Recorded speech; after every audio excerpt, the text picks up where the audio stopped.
Hello friends, नमस्ते, जय जगन्नाथ। तो आज मैं आपको ले चल रही हूँ एक बहुत ही अद्भुत यात्रा पर। हाँ, हम गए थे कोयम्बटूर के ईसा फाउंडेशन में आदि योगी के दर्शन के लिए।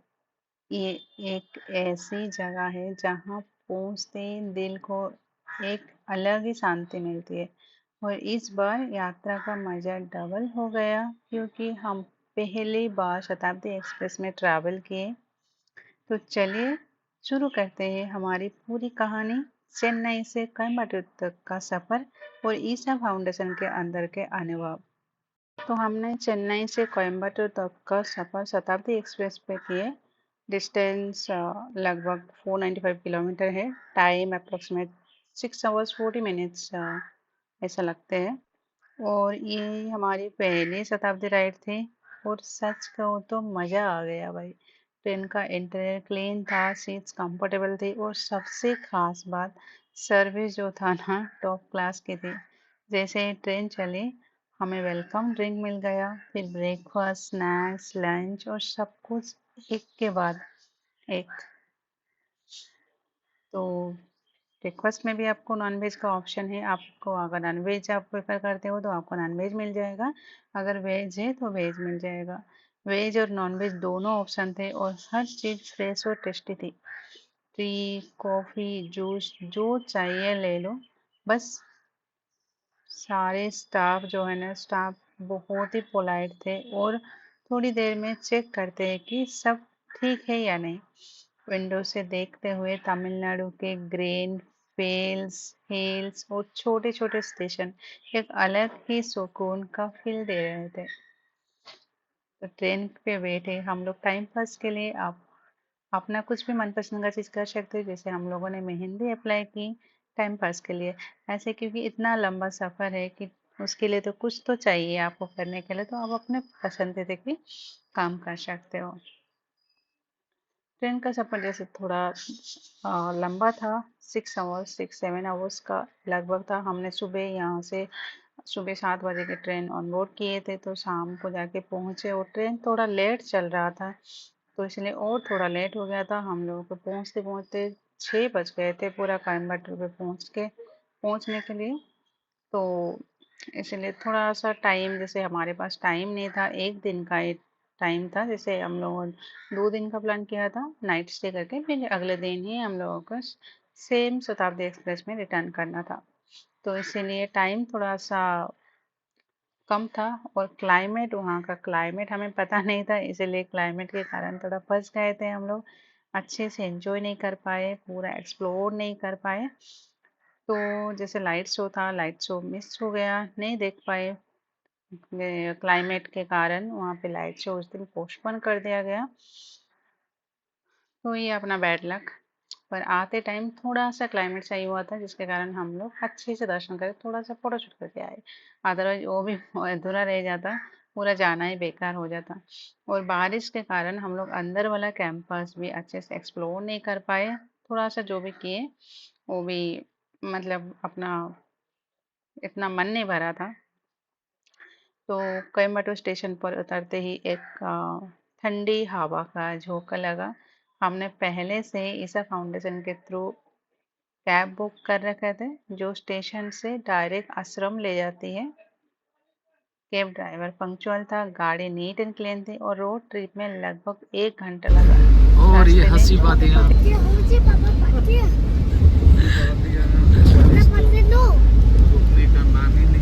बारिश तो रुकने का नाम ही नहीं ले रहा है और हम अभी ईसा की तरफ बढ़ते हुए। और ये काफ़ी खूबसूरत नज़ारा, नारियल की पेड़ से खचाखच भरा हुआ वादियाँ।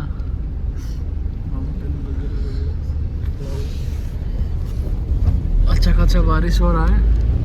आज तो लग रहा है कि हमारा जो लेजर लाइट देखने का जो प्लान था, पता नहीं शायद ख़त्म। 90% तो चांस नहीं है, अब 10% देखा जाए क्या होता है। जैसे हम तो इतना लकी है नहीं बचपन से ही। तो आज देखते हैं। वैसे भी ये ऋषि कभी दांत मंजन नहीं करता।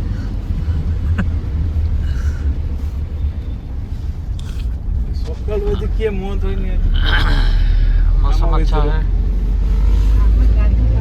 लग रहा है जैसे हिल स्टेशन ऐसा फील हो रहा है।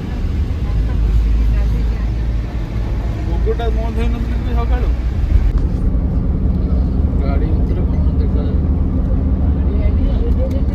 पाहाड़ जंगल काटी कराई केते नडिया गछ नड़िया गछ देखु एटा कोनते नडिया फार्म हाउस करछ एई भला गोटे फार्म हाउस हेले करोड़पति बनी जी पाहाड़ एटा केरला पाखा पाखी जाय जबरदस्त गछ जबरदस्त है। तापर जे पक्के से भाबे से का गाड़ी नीट एंड क्लीन थी और रोड ट्रिप में लगभग 1 घंटा लगा।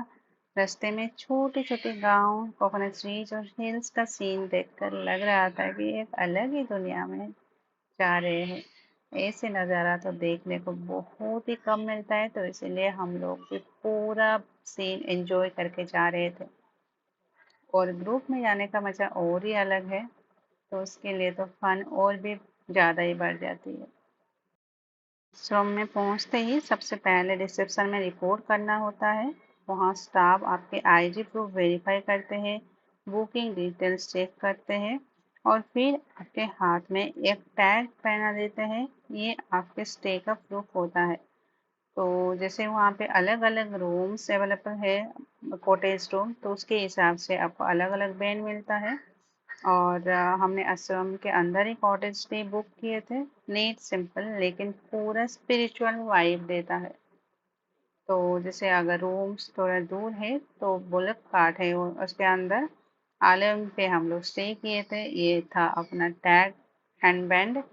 तो जैसे रिसेप्शन के नज़दीक ही अपना रूम था, तो इसीलिए यहाँ पे हम लोग पैदल ही आए थे अपना बैग लेके, क्योंकि ये जैसे आश्रम है, आप यहाँ पे खुद का सामान खुद लाना रहेगा और कोई भी एक्स्ट्रा चीज़ नहीं मिलेगा। जैसे टीवी वगैरह रूम पे नहीं है, क्योंकि ये आश्रम है। नंबर 106 यहाँ पे पहुँचे तो ऋषि बहुत थका हुआ था, सो गया अभी। तो यहाँ पे टेबल टॉप है, रूम में बस एसी है, टीवी नहीं है क्योंकि आश्रम है तो इसलिए टीवी नहीं है। स्पिरिचुअल वाइब बराबर। जैसे हम लोग यहाँ पे ईसा फाउंडेशन में आ गए हैं, इसी के कॉटेज रूम में स्टे किए हैं और इसका रूम नंबर 106 है। तो रूम का स्ट्रक्चर थोड़ा सा अलग है। देखिए उसका जैसे हैंडमेड डिज़ाइन है, यहाँ पे वुड का कैसे कटिंग करके लगाया हुआ है, जैसे कोई पूरा ओरिजिनल मतलब डायरेक्ट लगे काटा के लगाया हुआ है। और ये है, और हर ये पे जैसे स्नैक जैसे डिज़ाइन बना हुआ है। ये देखिए, ये उसका बांधने वाला ये है, लगाने वाला चिटकने। और 2 BHK है ये सब, मतलब बेड जो है ना, सिंगल बेड आप उसको अटैच कर सकते हो। ये कंप्लीट बेड का व्यू है।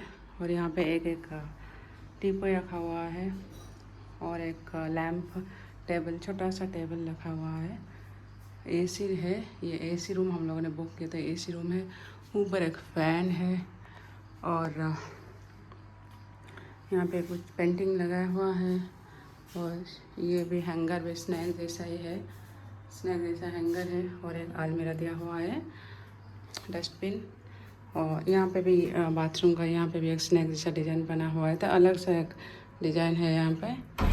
तो बाथरूम बोले तो थोड़ा स्पेशियस है, ज़्यादा स्पेशियस है। और रेड वाला है गर्म पानी के लिए और वाइट वाला नॉर्मल पानी के लिए। तो हर वक्त गर्म पानी आता है। और यहाँ पे हैंड वॉश के लिए दिया हुआ है लिक्विड। और बाथरूम में भी एक डस्टबिन रखा हुआ है। काफ़ी स्पेशियस है, सब कुछ सही है। पर एक चीज़ है यहाँ पे, as it is ashram, so you have to do your own work. Like ये पानी भी आपको खुद लाना पड़ेगा, वो लोग जग दिए हैं। और बाहर वाटर टैंकर लगा हुआ है, तो आपको वहाँ से पानी और तंबे का है ये सब। एक मिरर है और ये एक मैडम है। और लगेज अपने हिसाब से आप लेके रख सकते हैं। और कंबल चाहिए तो आप कंबल दे सकते हो। छोटू है। ओके, ये अपना ऋषि जाग गया अभी, कल तो हम लोग सब कांप रहे थे। ओके, और एक टेबल है और एक चेयर है। और ये रूम का बाहर का दृश्य है। ये कल तो बहुत बारिश था, इसलिए पूरा बेकार कर दिया सब कुछ। आज देखते हैं कैसा क्या है।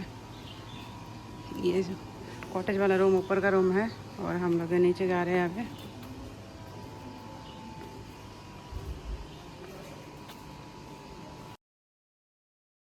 हम लोग पहुँचने के बाद फ्रेश होकर निकल गए थे। वो 6:30 के आसपास था, क्योंकि हमें लाइट शो देखना था जो वर्ल्ड फेमस है। तो उसके लिए हम लोग रेडी होकर निकल गए, पर बहुत ही तेज़ बारिश होता, हवा बहुत ज़्यादा चल रही थी। बहुत मुश्किल से बुल कट मिला था। और क्योंकि वहाँ पे ईशा फाउंडेशन मतलब आश्रम से आदि योगी स्टैचू तक जाने के लिए टाइम लगता है, तो बुल कट वहाँ पे अवेलेबल रहता है। हमेशा टिकट करके आपको जाना रहेगा उसमें।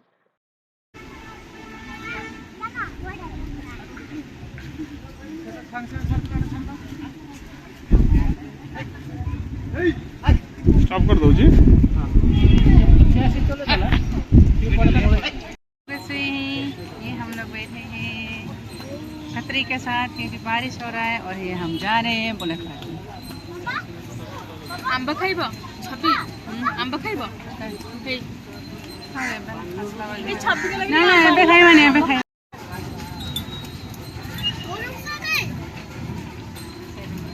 दादा हाय करो, धरिकी बस, धरिकी बस। धरिଛି ମୁଁ ତାକୁ ଧରିଛି ଏଇଟା ଧର ଶଗଡ଼ ଗାଡ଼ି ଚାଲିଛି ନା ଆମର ଓଡ଼ିଆ ଚ୍ୟାନେଲ ଗୋଟେ ଅଛି। ମତେ ଲାଗୁଛି ଶଗଡ଼ ଗାଡ଼ି ଚାଲିଛି ଆଦି ଯୋଗୀ ବାହାରେ ପହଞ୍ଚି ଯିବା ଫଟୋ ଫଟୋ ହବ ଭଗବାନ ଶଗଡ଼ ଗାଡ଼ି ଚାଲିଛି ଚାଲିଛି ସେଇଟା ଓକେ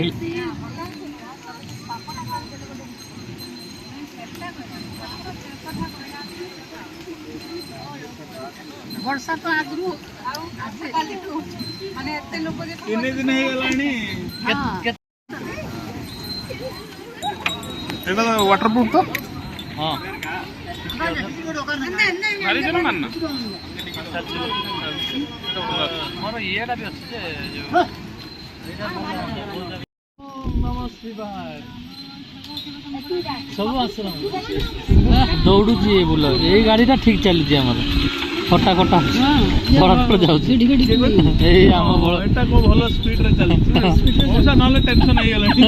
ଆଉ ଯାଇ ହବନି, ଯାଇ ହବନି।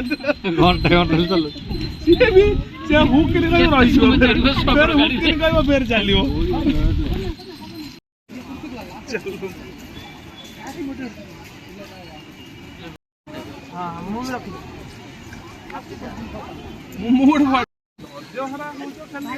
मुड धैर्य हुआ नहीं।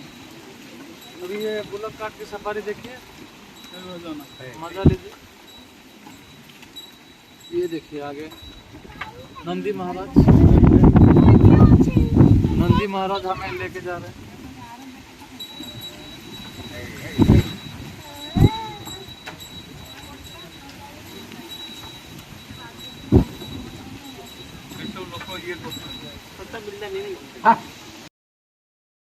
तो सबसे पहले बात करते हैं आदियोगी स्टैचू की, जो 112 फीट ऊंचा शिवा का रूप, जो वर्ल्ड का सबसे बड़ा बस्ट स्टैचू है। सामने एक ह्यूज ओपन ग्राउंड है जहां लोग मेडिटेशन करते हैं। रात में यहाँ लाइट शो होता है, जो आपको स्पिरिचुअल और विजुअली दोनों तरह से टच करेगा।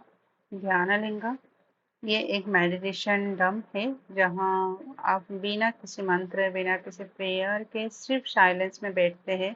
अंदर का माहौल इतना शांत है कि आप अपने मन की धड़कन सुन सकते हो।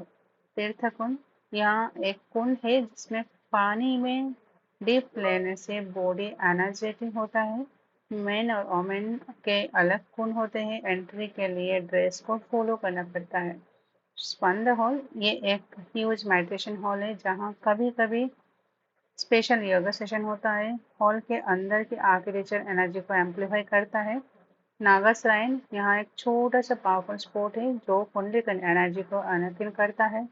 फूड एंड प्रसाद, आश्रम में सात्विक फूड मिलता है, सिंपल लेकिन टेस्ट और फ्रेशनेस कमाल का होता है। यहाँ कोई फैंसी मसाले नहीं, सिर्फ हेल्दी और स्पिरिचुअल लाइफस्टाइल वाला खाना। सावरन शॉप, यहाँ आप यहाँ से रुद्राक्ष माला, बुक्स, ऑर्गेनिक प्रोडक्ट्स और इस तरह के ब्रांडेड आइटम्स ले सकते हो। स्टे एक्सपीरियंस रूम में टीवी नहीं है, एसी है, लग्जरी आइटम्स नहीं मिलेंगे क्योंकि यहाँ का मकसद पीस और इनर ग्रोथ का है। तो लेकिन क्लीन बेड, फ्रेश बेडशीट और नीट वॉशरूम सब प्रॉपर था। Night view and light show, शाम को आदि योगी के सामने लाइट एंड साउंड शो होता है। ये मोमेंट में कभी नहीं भूलूंगी। बैकग्राउंड में चांद, शिव स्तोत्रम और डिजिटल लाइट्स, लगता है जैसे शिव खुद आपके सामने प्रकट हो। पर अपना बैड किस्मत था, तो उस दिन लाइट शो नहीं हो पाया क्योंकि क्लाइमेट खराब था। तो क्लाइमेट खराब होता है तो लाइट शो नहीं हो पाते हैं, तो इसलिए हम लोग लेजर लाइट शो नहीं देख पाए। अगर चांस मिले तो नेक्स्ट टाइम जरूर जाएंगे और आपको दिखाएंगे लाइट शो। फिर अब ये पूरा ट्रिप अलग ही लेवल का एक्सपीरियंस था। तो पर ये पार्ट 1 है। पार्ट 2 हम डे 2 में क्या किए, कैसे रिटर्न किए और क्या क्या देखे डे 2 पे, क्योंकि डे 1 में टाइम बहुत लिमिटेड था तो नहीं देख पाई पूरा चीज़। शाम हो गई थी उस टाइम पे और 8 बजे के बाद सब कुछ बंद हो जाता है, अलाउ नहीं रहता है और बारिश भी हो रहा था तो इसलिए नहीं देख पाए थे। तो उस पार्ट 2 में हम दिखाएंगे सुबह का व्यूज। और ये पूरा ट्रिप का अलग ही लेवल का एक्सपीरियंस था। शताब्दी का सफर, कैमटू का सुकून और ईशा फाउंडेशन का स्पिरिचुअल अनुभव में सब कुछ मिल के एक यादगार यात्रा बन गया। अगर आप भी अपने मन के एक शांति, एक अलग एनर्जी फील करना चाहते हो तो एक बार ईशा फाउंडेशन जरूर जाओ। मैं गारंटी देती हूँ कि ये ट्रिप आपको सिर्फ ट्रैवल नहीं, एक इनर जर्नी भी देगा। तो दोस्तों, ये थी मेरी चेन्नई से आदियोगी दर्शन की कहानी। अगर आपको वीडियो पसंद आई है तो लाइक, शेयर एंड कमेंट कीजिए और हाँ, सब्सक्राइब करना मत भूलना। हाँ, नमः शिवाय, नमः शिवाय, हर हर देवा, नमः शिवाय, नमः शिवाय, नमः